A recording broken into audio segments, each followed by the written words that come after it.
السلام علیکم ویورز، اس ویڈیو کو آخر تک ضرور دیکھیں۔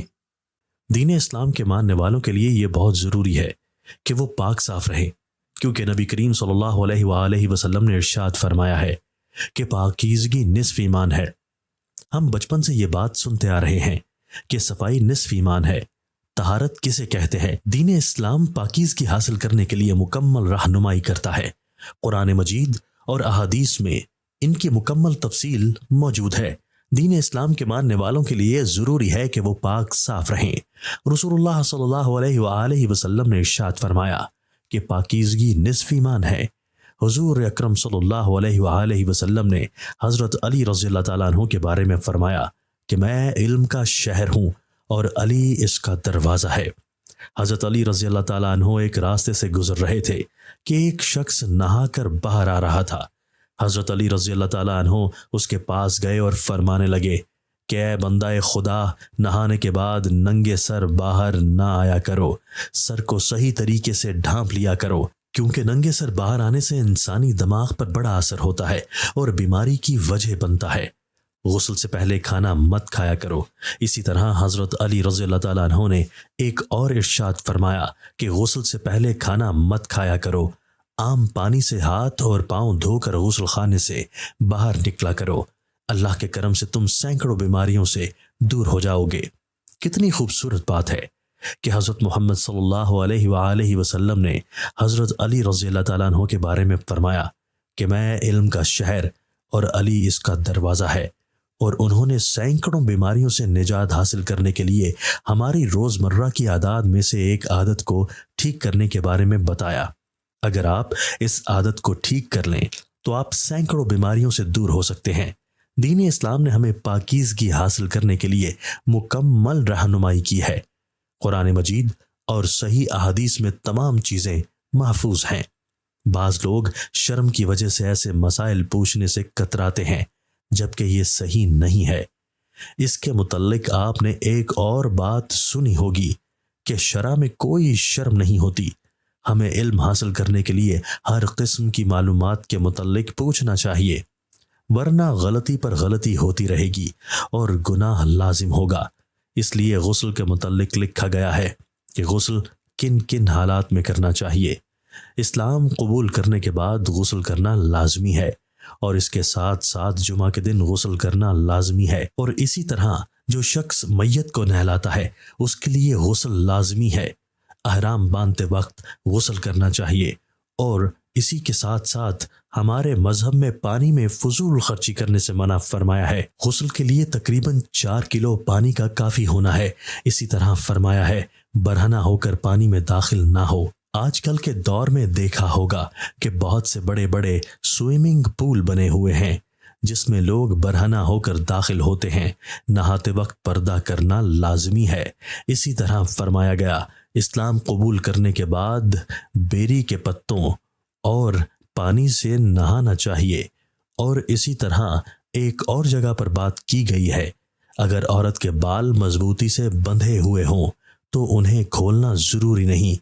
اسی طرح نہانے سے پہلے جس برتن میں آپ نے پانی ڈالا ہے اس کے بھی کچھ آداب ہیں۔ برتن میں ہاتھ ڈالنے سے پہلے ہاتھوں کو 3 مرتبہ دھوئیں۔ بایاں پاؤں ہرگز پانی میں نہ ڈالیں۔ پانی دائیں ہاتھ سے لیں، پھر دائیں ہاتھ میں اپنی شرمگاہ اور نجاست کو دور کریں، پھر بائیں ہاتھ کو زمین پر 2-3 مرتبہ خوب رگڑیں اور پھر اسے دھو لیں۔ پھر اسی طرح وضو کر کے جس طرح صلوات کے لیے وضو کیا جاتا ہے، یعنی 3 مرتبہ کلی کریں، 3 مرتبہ ناک میں پانی ڈالیں، کلی اور ناک میں ایک چلو سے ڈالیں، 3 دفعہ چہرے کو دھوئیں اور 3 دفعہ دونوں ہاتھوں کونیوں تک دھوئیں، پھر انگلیاں پانی سے تر کر کے اور سر کے بالوں کی جڑوں میں خلال کرے یہاں تک کہ سر کی جلد تر ہو جائے اور یقین ہو جائے کہ وہ تر ہو گئی ہے۔ پھر سر پر 3 مرتبہ پانی بہائیں۔ پانی تمام بدن پر بہائیں، پہلے دائیں طرف پھر بائیں طرف، پھر دونوں پیروں کو 3-3 مرتبہ دھوئیں، انگلیوں کے خلال کے ساتھ، پہلے دائیں اور پھر بائیں۔ غسل میں کتنے فرض ہیں؟ غسل میں 3 فرض ہیں۔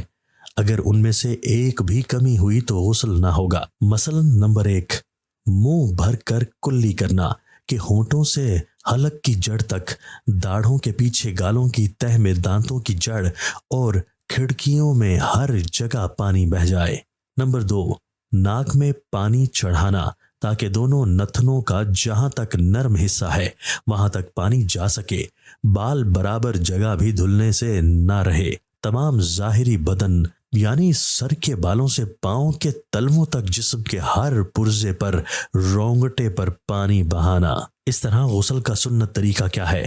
غسل کا مسنون طریقہ یہ ہے کہ پہلے دونوں ہاتھ گھٹنوں تک 3 مرتبہ دھوئیں، پھر استنجے کی جگہ دھوئیں چاہے نجاست ہو یا نہ ہو، پھر بدن پر جہاں کہیں نجاست ہو اس کو دور کر کے پھر نماز کی طرح وضو کرے، مگر پاؤں نہ دھوئیں۔ ہاں اگر چونکی وغیرہ پر نہائے تو پاؤں بھی دھو لیں، پھر بدن پر تیل کی طرح پانی کو چوپڑیں، خصوصاً سردیوں کے وقت، پھر 3 مرتبہ دائیں کندھے پر پانی بہائیں، پھر بائیں کندھے پر 3 مرتبہ پانی بہائیں، پھر سر اور تمام بدن پر 3 مرتبہ، پھر چاہے غسل سے الگ ہو جائے، پھر وضو کرنے پر جو پاؤں نہیں دھوئے تھے تو اب دھو لیں، اور نہانے میں قبلہ رخ نہ ہو، تمام بدن پر ہاتھ پھیرے، اور نہانے میں احتیاط یہ کرنی چاہیے کہ بے پردگی نہ ہو، ایسی جگہ نہائیں جہاں کوئی نہ ہو سکے تو ناف سے گھٹنے تک بدن کو چھپانا ضروری ہے، کسی قسم کا کلام نہ کرے۔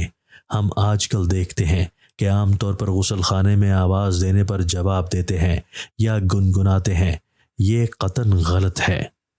عورتوں کا بیٹھ کر نہانا بہتر ہے۔ نہانے کے فوراً بعد کپڑے پہن لیں، اور تیسرے نمبر پر سوال یہ آتا ہے کہ غسل کے لیے پانی کی مقدار کیا ہونی چاہیے، تو اس کا جواب یہ ہے کہ سب سے پہلے غسل یا وضو میں پانی کی مقدار مقرر نہیں، جیسا کہ مشہور ہے کہ وہ بالکل غلط ہے۔ اس بات کا اندازہ انسان اپنی عقل فہم سے لگا سکتا ہے کہ کچھ لوگ لمبے چوڑے ہوتے ہیں، کچھ چھوٹے ہوتے ہیں، کچھ کا بدن زیادہ پھیلا ہوا ہوتا ہے، کچھ کے سر کے بال لمبے ہوتے ہیں۔ اس میں پانی کی مقدار کا تعین کیسے کیا جا سکتا ہے؟ نمبر 4 پر جو سوال ہے وہ یہ ہے کہ جس کو نہانے کی ضرورت ہو اسے کیا کہتے ہیں؟ مثلاً جس پر نہانا فرض ہو جاتا ہے اسے جنابت کہتے ہیں، اور جس کے سبب نہانا فرض ہو، جس سبب سے نہانا فرض ہوا اسے جنابت کہا جاتا ہے۔ 5ویں نمبر پر جو سوال پیدا ہوتا ہے وہ یہ ہے کہ دریا یا تالاب میں نہانا ممنوع ہے یا نہیں؟ اس کا جواب یہ ہے کہ اگر بہتے پانی مثلاً دریا یا نہر میں نہایا جائے تو تھوڑی دیر اس میں رکنے سے غسل کی سب سنت ادا ہو گئی، اور بہتے پانی کے بارے میں حکم ہے، اور تالاب اور حوض وغیرہ ٹھہرے ہوئے پانی میں نہائے تو بدن کو 3 بار حرکت دینے یا جگہ بدلنے سے 3 بار دھونے کی سنت ادا کی جائے۔ یہی حالات وضو کے ہیں، یعنی بہتے پانی میں تھوڑی دیر اس عضو کو رکھے جو ٹھہرے ہوئے پانی میں 3 بار حرکت دے اور جگہ بدل لیں۔ 6 نمبر پر ہے جنب اور جنابت کسے کہتے ہیں؟ جس شخص پر نہایت فرض ہو اسے جنب کہتے ہیں، اور جس اسباب کی وجہ سے نہانا فرض ہوتا ہے اسے جنابت کہتے ہیں۔ 7ویں نمبر پر جو ہیں جنب اگر نہانے میں دیر لگائے تو گناہ گار ہوگا یا نہیں؟ تو اس کا جواب کچھ یوں ہے کہ جس پر غسل فرض ہو جائے اسے چاہیے کہ نہانے میں تاخیر نہ کرے۔ حدیث مبارکہ میں ہے جس گھر میں جنب ہو اس گھر میں رحمت کے فرشتے نہیں آتے، اور اگر اتنی دیر کر چکا کہ نماز کا آخری وقت آ گیا تو اب اسے فوراً نہانا فرض ہے، اب تاخیر نہ کرے ورنہ گناہ گار ہوگا۔ 8ویں نمبر پر ہے جس بات کو ہم ڈسکس کر رہے ہیں وہ یہ ہے کہ جس پر غسل فرض ہو اس کے لیے کیا حکم ہے۔ جس پر چند غسل فرض ہے اسے چاہیے کہ سب کی نیت ایک ہی دفعہ کر لیں اور غسل کرے، اور اس کے تمام غسل ادا ہو جائیں گے اور اس کو اس کا ثواب ملے گا۔ غسل کتنی طرح کا ہوتا ہے؟ غسل 3 طرح کا ہوتا ہے، ایک فرض، دوسرا سنت اور تیسرا مستحب۔ غسل کن چیزوں سے فرض ہوتا ہے؟ غسل فرض کرنے والی چیزیں کئی ہیں جن کا حال ہم کتابوں سے معلوم کر سکتے ہیں۔ غسل میت کی بات کرتے ہیں، یعنی غسل میت کا فرض ہے یا سنت ہے؟ اس کا جواب کچھ یوں ہے کہ مسلمان میت کو غسل دینا مسلمانوں پر فرض کفایہ ہے۔ اگر ایک نے نہلا دیا تو سب کے سر سے اتر گیا، اور کسی نے نہ نہلایا تو سب پر گناہ ہوگا۔ غسل میں کون کون سی سنتیں ہیں؟